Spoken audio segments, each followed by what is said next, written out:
parliamentary supremacy per se, but the parliament must have the authority to hold the executive accountable. All the powers has been taken from us. You want us to become toothless good. And we can't trust you. If there is trust, we can allow the bill to go to another level. But we can't trust you. Because every step, we have the diaspora, the bill on the election bill here. You took out diaspora voting. And you use your power, your number on us, to abuse the will of the people. How can we trust? Where is trust? Anti-corruption bill. You water down or do advantage. Not explain well. Where is the trust? Not that we don't want it to go to another level. A member of who is, but there is no trust that you will get at the end of the day what you want for the Gambian people. You can fool some people sometimes, but you can't fool all the people all the time. As the mindset. Honorable Speaker. Sorry, can I observe you? Yeah, thank you very much, Honorable Speaker. I want you to stop taking reference on the... Thank you. Thank you. I know it's your father, but it's my uncle. Yeah? He's your political father, he's my uncle. So if you want to speak for him, no problem. I allow you to speak for him. Honorable Speaker, the very Public Order Act that came to this parliament hadn't been compromised. We look at the interests of the nation. Today, you can also hold me by neck to say, Honorable Sir, support this. But you misbehave on me, corrupt here, abuse me here on the floor of the parliament. You never expect that today will come. To serve the interest of the republic. But he did not do it to me, you did it to the parliament and the citizens of this country. So what I'm saying is, we can't support this because it's not democratic. The process was not democratic. We know the Constitution gives the executive to emanate or to enact a bill, but it must go through a process. So let's go back to the people. We are not against a new constitution. And I'm not a fan of the 1997 constitution. But I want the process to be done in a manner that the people will have their voice on it, not to impose.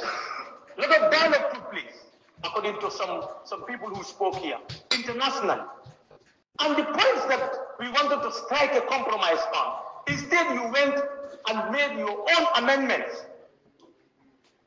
So, come on, this game is too cheap to be played on the floor of the parliament. It's too cheap.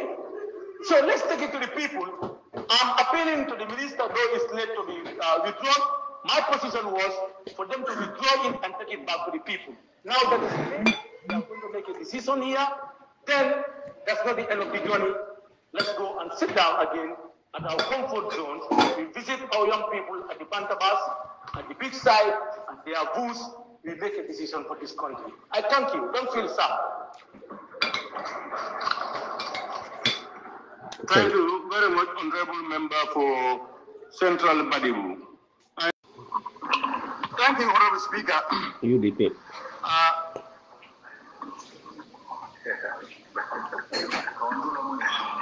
Honorable Speaker, I am very happy to take part, to be present, alive and healthy, to take part in this journey of our nation. Now, sometimes I'm very embarrassed when politicians, ministers and people refer in their argument, this is beyond partisan politics. I'm very embarrassed because politics is the product of democratization. Politics come from democratization. It's the people that people use to have representation. At the national level to elect a president, at the constituency level to elect National Assembly members. So their voices can be heard through those people, through the president, through the National Assembly member, and even through councillors and mayors. Now, if people say rise beyond partisan politics, I don't understand. Is it political parties as institutions? They have an objective different from development of the country? Is that what you are telling us? then you have to leave this place. Because the people who created democracy believe that democracy is a tool for development and it's a place for honest people. It's not a place for crooked people, it's not a place for thieves.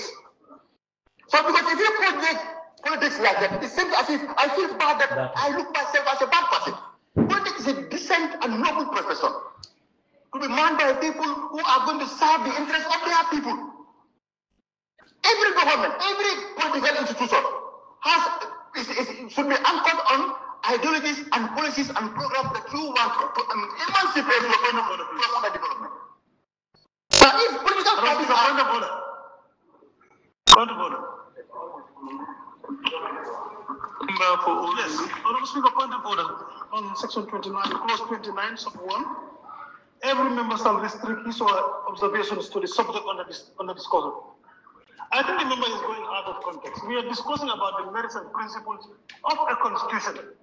Okay? And I think he has to restrict himself within that and not to talk about politicians. But where has he gone out of it? Honourable Speaker, he is talking about politicians. We are not talking about that. We are talking about constitution. Members, can we listen, please? Yes. I'm saying we are talking about the merits and principles of a constitution. That is what we are talking about, and not politicians. That's what I'm saying. Let him go directly into the merits and principles of the constitution. And honorable, that becomes very difficult. Back on. You know, when you are talking about the merits and principles of the whole constitution, that is the supreme law of the land.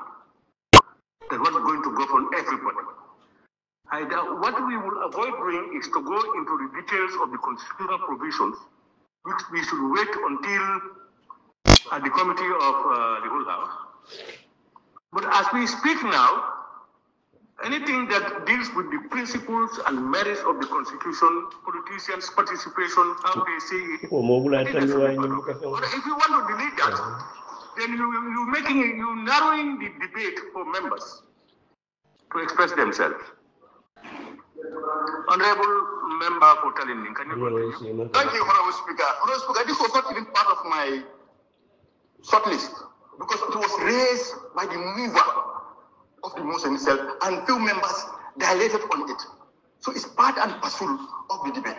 Because thank you very much. So to move on, I think because even the cabinet itself is a political entity. Because it comprises of people from different political backgrounds. It's a multi-partisan cabinet as it is now. So the document they produce is a political document. It cannot be outside a political document. So what else do you want us to see? Because it's based on the programs of the existing government, what they want for the people of the Gambia. The opposite side will also have a different ideology, different view. We debate on that. So you are now saying, those people are politicians, you are the real one. That's not a realistic statement. I want to be surprised about that mediocrity. And look, respect, if we don't give dignity to this house, people outside will look at us with disrespect. Because ministers themselves, MPs themselves, don't see themselves as they are in the right field. The avenue that can give people under development to the people.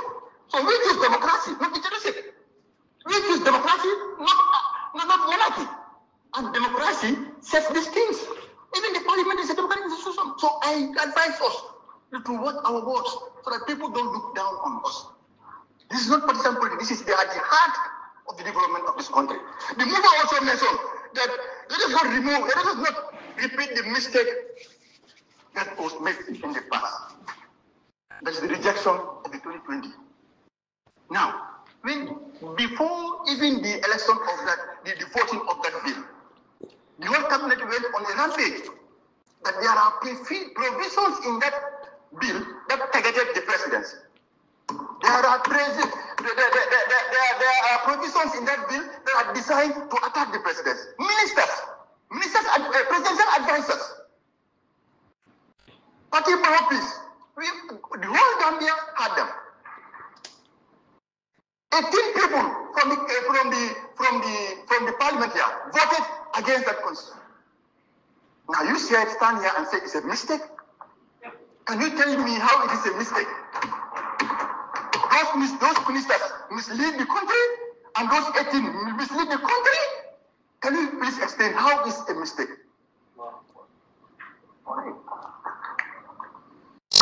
If it is a mistake and you now regret, what is stopping the executive to bring back that 2020? And now give your majority camp the provisions you think they are right for amendment. No need to tamper with it. If you believe it's a mistake, let it come back on touch. And any other amendment you propose, give it to your majority side. They never We come come here, we debate on it, we go through all the processes. Why tamper with it before it comes down? So the issue is even not tampering with it. Apart from the interpretation part, the previous one contains 288, excluding the interpretation. The amendment to it is 124. Now look at that, that's almost 50. And even in the preamble, Mr. Speaker, I will read this preamble. Preamble, paragraph 2. Being committed to freedom, justice, accountable government, overall respect for the rule of law, recognize and affirm the principles that all power rests in and emanate only from the sovereign will of the people, which shall be respected at all times. This is what the preamble is saying. Sovereign will of the people. They went the whole country and put it there. Only cabinet sat and removed half of it. You are telling us it's going to uphold the sovereign will of the people? Which people? Which people? When you are amending 124, which people do you represent? When the preamble is saying the will of sovereign will of the people, is that not contradictory? Who are you fooling? So, but if you look at what we are saying, you begin to see why it was needed for it to stay. It explains the ideology of the government. It explains what you believe. It explains whether you believe in accountability, probity, and honesty. It explains whether you want an institutions that can hold government accountable. Look at the changes that we are doing. It affects accountability issues. It affects integrity. Integrity. Now, if you remove that, what do you expect government people to trust any government that cannot uphold itself to the principles of integrity? What do you think government? Who will elect a leader and give him all the powers, and that person has no integrity? It's natural. Removing that part alone speaks what the government believes in accountability, whether it believes it or not. So we cannot be wasting Ghanaian people's time and waste our own time. If we mean development, we must say it, we must do it, and we must be seen to be doing it.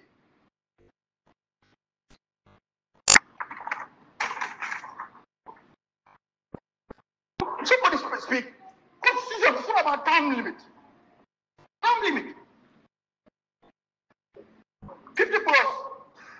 Time limit 50 plus 1 means nothing if it's going to concentrate too much power on the presidency that he becomes a dictator in the country. Time limit is meaningless if it does not put checks and balances that gives all the organs of government the right power they deserve in a democracy. Time limit is meaningless. If people can do corruption and go scot-free, time limit is meaningless. If people cannot put their government accountable, it's meaningless. I cannot come here because time limit is not going to put bread and butter in people's bed. No. There are people that don't have time limit. They are moving. Every time you speak here, you cite Rwanda as an example. They don't have time limit. They don't have time limit. You cannot sell this bill just because of time limit and 50 plus 1. And then when people elect leaders, we don't have a legal framework to hold them accountable. Look at even the impeachment of the president. Abuse of power is removed as a phrase. It's there. Look at it, abuse of power. So now, if you say, how can Bolo president for abuse of power? How can you sue government for abuse of power? Please telling me. Afro album fala but jibiro la la fo don mala fala ko moy bang. So even National Assembly's power itself has been reduced. Wala ni explain no dala fo no. So let's be very careful. We are making Yamato damali basana ibasana item. Conscience, and who said there is no provision here that says this is for honorable member for Kia. So how can somebody stand and say that we should not be personal? Who is personal here? There is no clause that says this is going to protect honorable 𝒂𝒄𝒄𝒏. No. Everything has to do with Gambians. So when we talk about people we represent. So if you talk about somebody mentioned the executive has powers to bring laws. We don't dispute that. But the law also, the constitution does not say we have to swallow a whole line and sinker. We have to do the needful. We have to do our job. So to align what is in there with the aspirations and wishes of the people. Now. So it's very important we look at it holistically. Now, with regards to member of UNIS, even gave us a very good example when he mentioned that the junta, this 97 constitution, they went around and came and butchered it. This government went around and came and butchered it. Now, UNIS, what is the difference? What is the difference? What the junta did is one thing. No, I didn't observe you. Allow me, I'm not on my table. I'm not observing you. No. Don't just stop talking. So the issue.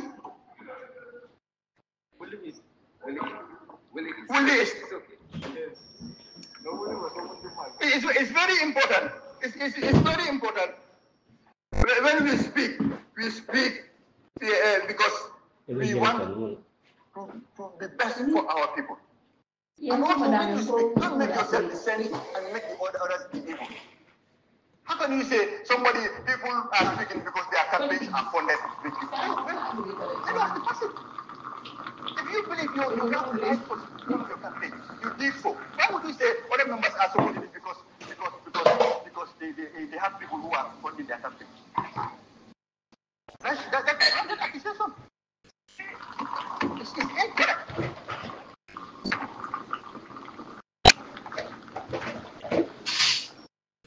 Honorable Speaker, constitution of any country is an embodiment of the views and aspirations of its people. And all these things are anchored on, because we say we are democracy. Democracy has principles. So when the constitution is devoid of these principles, we will against it with all our might and energy. We will do so. We are not in a haste. Gradually, Gambia must have a document that is defeated. If you are comfortable to use the document, and even the provision of 1997, there are issues that the sitting government is plotting with continuously. Yeah, depending on so you can't say a champion of democracy when the constitution you want to change that you describe as a product of dictatorship. You are using some of those things that are there to muzzle the press, to trample on people's rights, and now you are saying you want by bringing new you are championing them out. Don't do that. So, for me, we have to speak and let people hear us. Because constitution is for every Gambian. So when we reject it based on this fact. And we want Gambian people to understand that this constitution is not in the best of their interest. We understand. Thank you very much. We understand, Mr. Thank you. Thank you very much, Honorable Member for 𝒂𝒄𝒄𝒏. Honorable members, when we I also want to thank the Attorney General and Justice Minister for bringing this particular draft Constitution 2024. Honorable Speaker, I think we are on a very important engagement, which concerns every Gambian in and outside the country. Constitution is very important, and I want us to understand whether we understand this is a public document and at the same time a political document. And the National Assembly is a political house, and every political representation here has an emerging following in our respective constituencies. So it's important for us to look at the pattern in which we are building our constitution. It's not easy for somebody to come with a constitution that is, in my opinion, not very much consultative as far as we are concerned. Had it been that consultation is done, we would have, it's going to be a different ballgame. Honorable Speaker, I think when this 2024 draft was out, it has attracted national attention. You have a lot of people that are talking about this thing. And once it was brought to the parliament, in fact, the debate was extended to a certain level. To an extent that it was kind of suspended for the second reading. But I believe that if the executive is very much interested about the passing of this particular bill into a constitution, they would have withdrawn the constitution and go back to people, discuss with all the political actors, and make sure that vital issues are captured in the constitution. I think that will help a lot. But it was rather unfortunate this was not done. And that is why still people are not very much comfortable. If you look at this, I want to inform you, Honorable Speaker, I was part of the 5th legislature. In 2018, the Constitutional Review Commission was bill was brought to us. We unanimously enacted it. And that gave birth to the Constitutional Review Commission that was established by the executive, committing 116 million to the commission to consult the Gambian in and outside the Gambia. And that is why when that draft constitution was out, it was accompanied by an explanatory note. Not only that, there are instances where even we have this divergent view when you come to certain provisions. The border statistics were provided. So, like for me, I want to believe that the 2020 draft was not rejected by the parliament. I have my reasons. Because the CRC was established by the government. Upon completion, they submitted to the government. The cabinet sat over it and they had a position, which was very clear. And they are very much aware of section 226 sub 2B, where the threshold is very high. And it was given to a few people in the parliament as a debating point, only to come and frustrate it. 33 of us voted for that constitution to pass, only 8 rejected it. It was very sad. You can see most of them in a jubilant mood in certain areas. But it was very unfortunate because during the 2026 presidential election, presidential campaign, there was a strong promise for us to have a new constitution in order to usher Gambia into a third republic. But it was unfortunate that fateful day, I believe the same executive rejected. But we want to understand, most of the people are talking about 1997 constitution, where almost 90% of that constitution empowered the presidency. Honorable Speaker, you will understand that there is one fundamental issue that is absent in our governance structure, job security. Starting with our cabinet ministers, where the president will appoint within a blink of eye without any consultation. There's no provision that he's talking about. And the same way they can be sacked. If our ministers are not secured, who is going to be secured? Come to the permanent secretaries, the same. Though it is in consultation with Public Service Commission. So these are the type of empowerment that we want to. And this was adequately captured in the 2020. That was a people-centered constitution. But it was unfortunate we came with the 2024 draft where we are saying, in fact, the powers that is given to the presidency should be increased. Where the supreme oversight institution, that's the parliament, you are even taking some powers from them. And in fact, for a country to be very vibrant, I think the parliament needs to be supported. It's true, our primary role is to legislate. But look at the type of almost 99.9% of the bills that are coming are all executive bills. Private member bills, you find it difficult, or committee bills. But it would have been easy for us to go into, allow this to go to a committee, to a portfolio committee that will independently identify their stakeholders, to engage them and take them through the provisions. Then from there, the report will be debated and we go into committee of consideration. But going into the committee of consideration, this is where we have a problem, because that trust is not there. And it's an issue. But even if you look at it, for example, you talk about the election bill.